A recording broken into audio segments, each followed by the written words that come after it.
The process of removing the head is done with this header, and you're going right up against the end of the spine, as close to the end of the flesh as possible, trying to save as much meat as possible.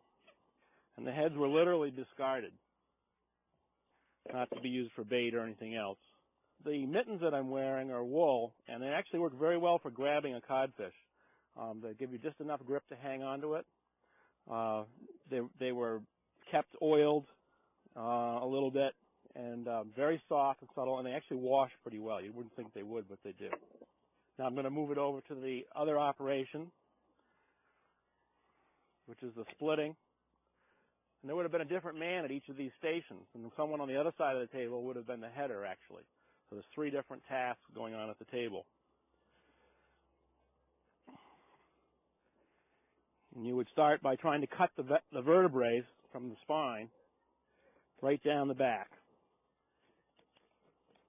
And the reason the spine wants to come out of the fish for this operation is that it tends to cause the flesh to spoil right around it. So they're trying to remove that to just get as much pure meat as possible. So now I'm pulling the spine out of the fish. That also would be discarded. And it would go right to the salt. The salt preserves it and gets rid of some of the moisture. Salted cod will last for a couple of years, actually. It would remain in the salt for basically from this evening until tomorrow evening. And then it would be taken out and rinsed and put on the drying rack. If it was raining out, it would be skin up. If it's sunny out, it's flesh up. So all this fish, there'd be thousands of them, had to be turned by the crew that stayed ashore here. Pretty much if a day like today came along and it rained or showered, you had to go out and flip them, and then you had to flip them back if the sun came out.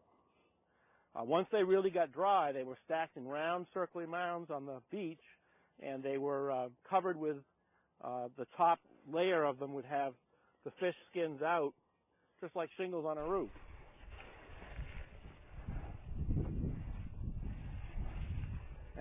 To make it edible again, you had to boil it or soak it in water to get rid of the salt, and then you could make a chowder out of it or serve it as flaked fish.